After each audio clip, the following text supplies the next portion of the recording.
If the physical intercourse between man and woman, you call it sex. I'm shy to mention that word. When I first mentioned it, I was really very shy. But somebody asked me about it. I had to put on a brave face and tell him about why, a long time ago, some years ago. But even then, nowadays, if I mention that, I still feel very shy. I don't know why. Forgive me if I'm not so brave as you think. I'm not all that brave. I'm not all that very free to talk about anything. It's because I'm your teacher, I have to. But I always try not to mention that if I can. So, if sex is also one of the 84,000 methods to practice, why didn't the Buddha ever mention it? He even told people, try not to follow the lustful temptation. Because he knew it's very dangerous. I told you last time already. And then, suppose you practice with one person, and you might get addicted to that person, and then that person doesn't want to practice with you anymore because some reason, then you might try to get someone else. And then it will be very, very chaotic and troublesome. Not to yourself only, but to other people involved. Yeah. Even if you want to be a teacher of this so-called tantric yoga, you are not safe from the danger of addiction to sensual pleasure. I also written here, it's a dangerous way because you could be entangled in its powerful pleasure and can't reach your goal or even forget it altogether. In this physical world, sex is the most common yet the most powerful force to reach enlightenment. Very powerful. If you married or in love, or have boyfriend, girlfriend, you understand what I'm saying. I better not try this. But if you can avoid it, then try the way I have told you last time. The saints, the enlightened saints, they have physical contact with their wives only several times a year, just to have children only. And after that, if they have enough children the way they think they should as an obligation to family, or just to have some children for the parental love for the wife or the husband, they will stop it after having enough children, even though they are still married. At one time, Kabir, the weaver saint, very famous poet also, he told people not to indulge in this kind of sensual pleasure. But they asked him why was he married and he had sensual pleasure before with his wife. He said, I was not enlightened. I was blind then. Yeah. So that means after fully enlightened, he and his wife become best friends only. And his wife was also a saint of high order. And she respected him then as a master, just like every other disciple. Sankapaya is one of the most famous saints in India. And you know already, sometimes people say, what's the difference between your wife and my wife? Some of the men ask, we say, she's different. She's different, yeah. And the man, the disciple or maybe nosy people ask, what's the difference? So Kabir says, she obeyed absolutely every one of my commandments, every one of my requests. And you know that. Some story I told you already. If some of you don't know, maybe I repeat just a small portion, yeah? So that person asked, and then he tell Kabir, prove it to me.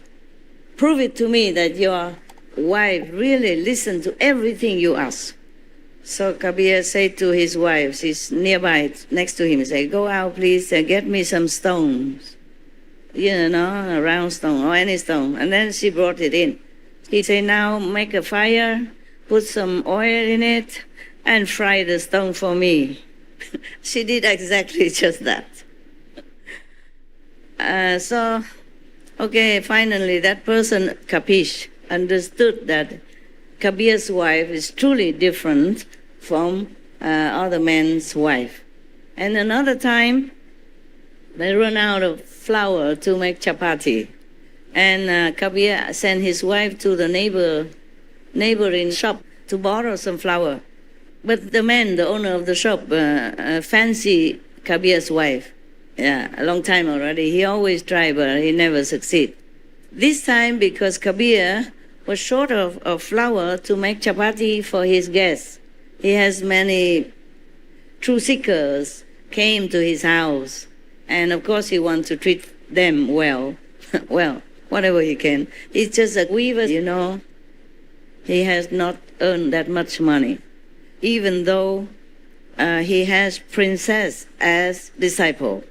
And the princess gave him one diamond, and he did not accept it. But then the princess stuck it under his roof somewhere and say, Master, if ever you need it, please sell it so that you can have some decent lifestyle. So some years later, she asked him, how come you still live like a poor weaver? What happened to the diamond I gave you? He said, wherever you put it, it's still there. Yeah? So he still lives a life of a simple weaver. Whatever he earns, he uses. And whatever he has extra, if somebody come to him in need or visit him, he treat them with that.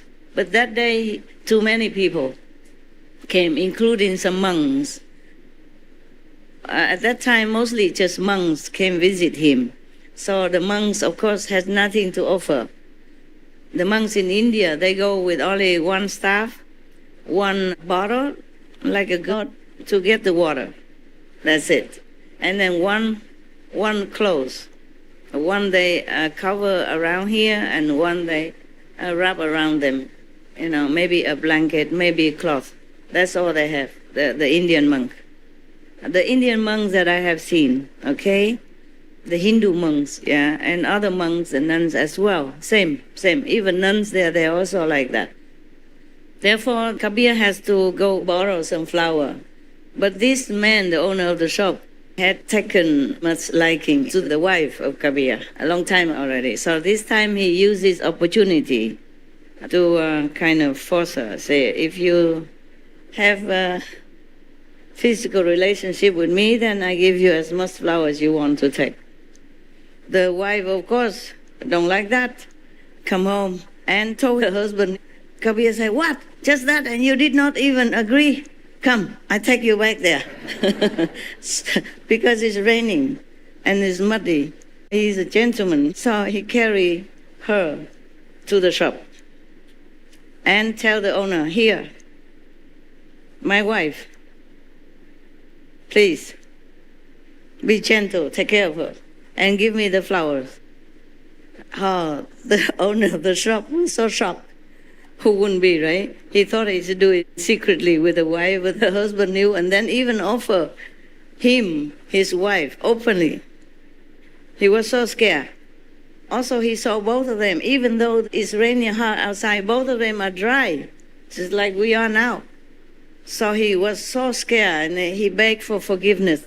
And he said, please, take as much flour as you need. I will never dare to offend both of you saintly practitioner again. Please forgive me. All right, so they have flour and nothing happened. I mentioned about the saints. After enlightenment, they practice abstinence. They still have wife, children maybe, but they keep abstinence from physical pleasure. They keep themselves abstinence from sex. Okay, sorry. I really don't like to speak it, but let's be straight is good, because sometimes talk around, you don't understand anything. Or you pretend you don't understand. Fine. Therefore, I mention all the saints, they practice abstinence. Keep yourself busy. If you are bothered by that powerful force of nature that imparted within your being as one of the enlightening methods, just be busy. Help others instead of thinking of yourself too much. When you're too busy, You come home, you just meditate a little, and then you drop dead. You have no more energy to follow your inside desire. And living alone, of course, helps, okay? And live in separate rooms, separate houses, as wife and husband, does help. And do not look left and right, back and forth, if any object of your adoration appear in front of your eyes. The monks was taught by the Buddha to look only about 1 meter in front of them, so that they can see the insects, so they don't hurt them. They don't look anywhere at all. Don't look at the woman. And look upon all the women as your mother. And for the nun, look upon all the men as your father, or your brother, or your sister, like that, to avoid trouble. If any desirous thought creep up in your mind, you cut, yeah? Think of something else, recite the 5 names. Try as best as you can. Of course, it's very powerful, this one. Very, very powerful. It is very powerful. It even can create human beings. Imagine how more powerful can any other power be. Create maybe not just one human, but many humans. Create the whole world as you see it. So how powerful that force inside you. If you cannot tame it, then of course it's understandable. Huh? Just try to. Maybe that's why when women and men came of age, they have to marry and slowly tame it. Try your best. Because this physical pleasure not only entangle you in a lower type of energy, but also expand your energy too much. Huh? Yeah. Okay. Now I don't think I need to say any more, do I? No? No. Okay. All the politicians in our former generation knew all this also. Everyone know actually, but they use this power also even to exchange for lands, for more expansion of their country, yeah, by marrying their daughter off or their son off to neighboring country to exchange for some piece of province as dowry for the marriage. In Vietnam before, they did that also. One of our princess, fame for being beautiful and virtuous, saw our neighbor king. Vietnam before is not all the way from Hanoi, all the way to the Cà Mau, no. It was only from on the northern side. Then slowly, with this marriage, we get the central of Vietnam now. And later, some more excuses. It's a long story. You want to hear? Not that long, but I make it short. There was a song about it, yeah, that I sing sometime before Christmas. This princess, absolutely beautiful, out of this world kind of beauty. And she's coming of age already, 16 at the time, and she was in love with the general, the royal general of the guards. But then the king of other country, a neighboring country, maybe threatened to make war. So our king pacified by saying, we should be neighbor, we should be friend instead. I have beautiful princess. The king wanted that. The neighbor king wanted that. He said, unless the princess married to him, he will not let them. At that time, Tai Yue be in peace. So the king offered the princess. And of course, it's a heartbreaking love story for the princess and the general. He has to accompany her as a chief of the bodyguards to bring her to the other country, to offer her to another man. No matter if he's a king or not, he's another man. And he wasn't that good looking. Yeah. So after that, our country have peace with the neighbor, fine. And have, I think, two provinces extra added into our nation. Okay, expanded our country border, fine.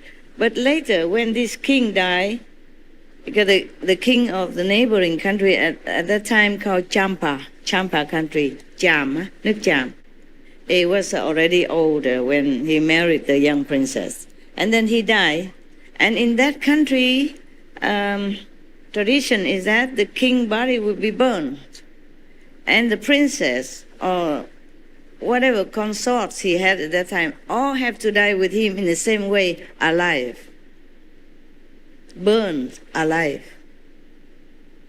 Because it was a wrong translation, one wrong word. Because that time Champa also influenced by Indian culture.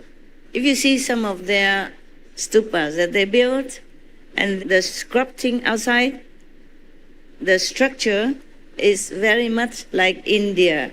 Many of the stupas. Stupas is people either built to bury some important person inside or to worship some of the saints' relic, like tooth. The saints or the Buddha died, they worship the tooth, they build a stupa, make it elaborate, painting or sculpting outside, beautiful decoration to worship. So if you see some of the stupas that are left over in our country, Vietnam nowadays, you will see they very much resemble the Indian kind of structure of building. I'm just telling you this, nobody tell me, it's just my calendar, okay? Because I saw it, I observed, and I see the similarity.